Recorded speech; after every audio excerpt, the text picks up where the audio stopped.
The Children's Museum of Evansville was founded by the Junior League of Evansville in 1990. The museum started off as Hands-On Discovery, which was located in Washington Square Mall. Hands-On Discovery served over 200,000 children by providing a hands-on educational facility for schools in the area. In 2004, due to lack of space, Hands-On Discovery was forced to avert thousands of children. The City of Evansville's Redevelopment Commission gifted the Children's Museum with a building that would be used to expand the Hands-On Discovery facility. The new expansion would take place at the old location of the Central Library in downtown Evansville. Hands-On Discovery was renamed the Lewis J. Cook Family Children's Museum of Evansville, or SEMO, in July of 2006. SEMO was opened to the public on September 29, 2006. Since its opening, SEMO has been used by the people of Evansville for birthday parties, educational field trips, camps, and more. In the 2008-2009 year alone, there were over 30,800 total admissions to the new Children's Museum. I interviewed Nathan Scheller, Director of Operations and Guest Services at the Cook Family Children's Museum of Evansville. How was Hands-On Discovery first started? Hands-On Discovery was first started by the Junior League of Evansville, which was an organization that really strived to help educate children, young mothers, and the desire was to make a children's museum.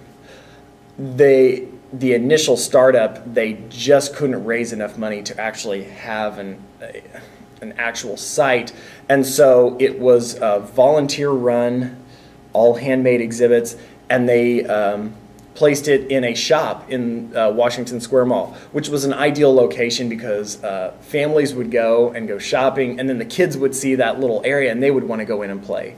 It was all volunteer run by awesome volunteers. In 2004, they decided that they were going to see if enough support could be gathered to create a children's museum in a kind of localized area and not just in a shop in a mall.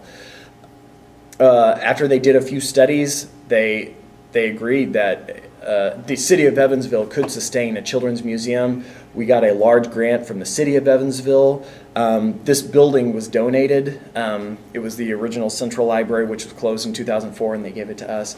And then in September 29th of 2006, we opened as the Cook Family Children's Museum of Evansville. We've been running strong since then. Our big goal is to promote learning through play. Kids are in school 180 days, and so it's surprising how much you can learn by playing. You get to pretend, you get to be a firefighter, you get to work at a grocery store. Those are all things that kids want to do when they grow up, and so this gives them the opportunity to pretend. Where do you get the money for the upkeep of this museum?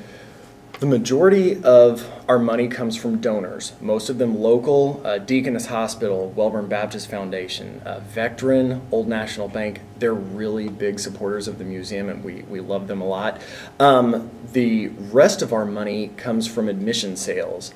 It does cost to come in, and sometimes we get complaints that people are like, oh, you know, it's so expensive. That's where a lot of our money for upkeep, for utilities, to heat this building and keep it cool in the summer, that's where most of that money comes from, is through admissions.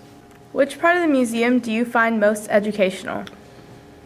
I think all of the exhibits, galleries are educational in their own way. Some don't have a single sign in them, and so people think, well, you don't learn anything if there's not signs. Let's be realistic. Kids don't want to read signs. They want to go in and play. And so the hope is that while they're playing, there's those opportunities to say, do you know why that ball launches? You're using air pressure. Mr. Scheller then told me that the first president of the Junior League of Evansville, Karen Mcgann, was a former teacher that had a heart for children. She was the driving force in the expansion of the Children's Museum.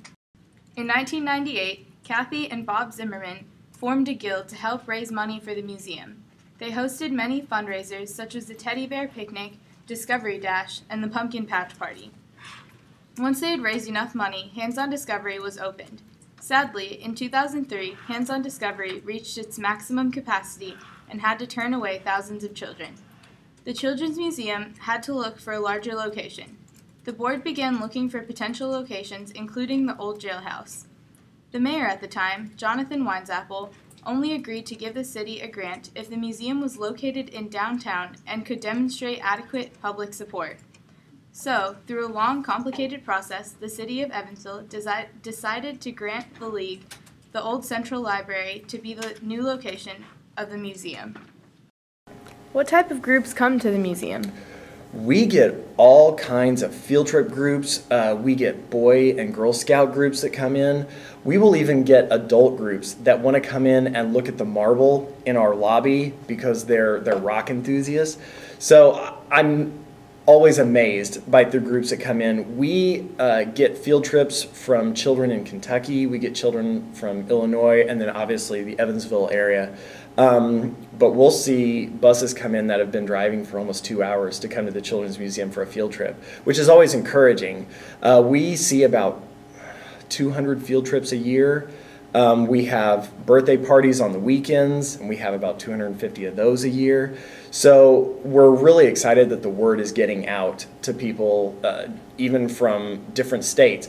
Now, I think we finally had a family visit from Idaho, and that was the last state that we hadn't had anybody come from. So now we can say we've had people from every one of the 50 states come to visit. A few different countries have come to visit, and so that's always encouraging to see that people from even outside of the Evansville area are coming in to enjoy the museum. What kind of expansions do you expect to take place?